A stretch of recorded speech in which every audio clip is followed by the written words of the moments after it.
For today's video day, padunggay mi sa atingan. Oh, lagi yun.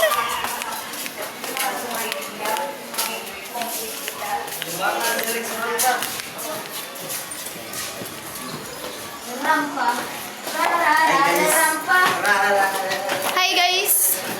We're going to our garden so that we can start our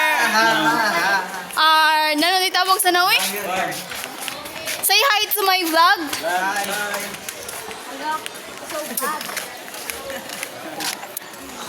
This is a building of a senior high school in Luciano.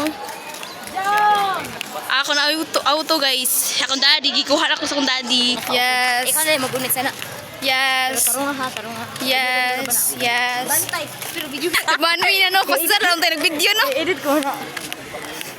So for today's video guys, we're going to...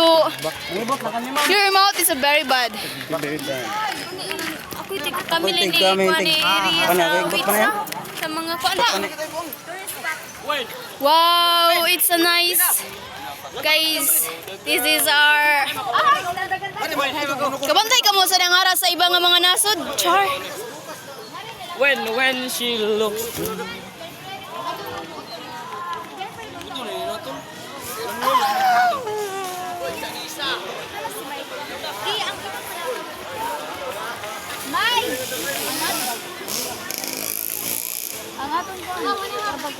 When ikaw...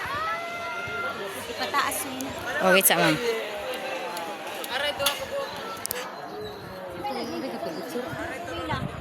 Kami ma'am. Oh. Si Kuan, Maxi ma'am.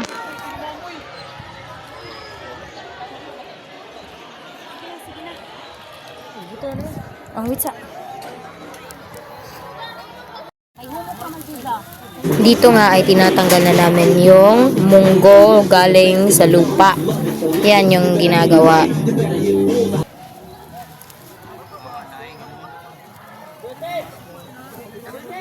Ang dahilan kung bakit namin ito ginagawa kasi ang munggo ay rich in nitrogen na nakakatulong sa pampataba ng lupa. Kaya kung makikita nyo yung lupa din is napaka-healthy. At yan pa, lalatain lang namin yung mga pananim na munggo na yan sa ibabaw ng lupa after parang harvesting it, ganyan.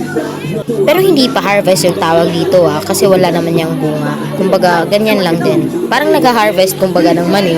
Diba? Kung nakikita nyo sa mga mani, ginaganyan naman kasi. Sobrang thankful ko at marami nga din talaga din ang nagtataka kung bakit very healthy yung mga pananim namin ng mga munggo na to kahit napakainit ang panahon ngayon.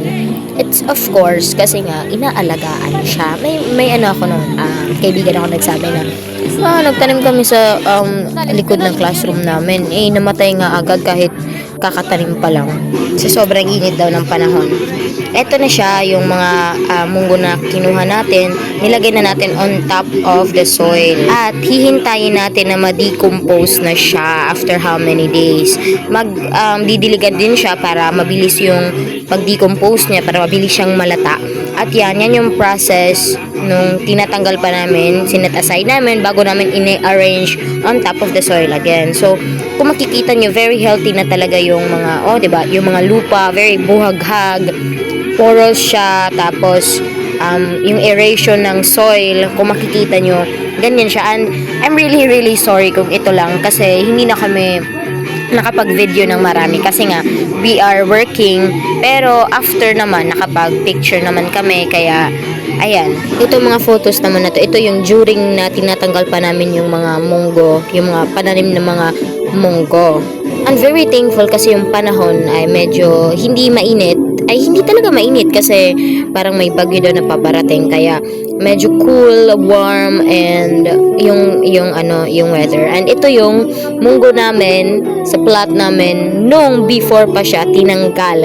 Very green, very healthy. Talaga, 'di ba kung makikita nyo, very siya, malabong siya. And after this procedure, meron na din kasi kami mga seedlings na ita-transfer namin dito. So, ayun.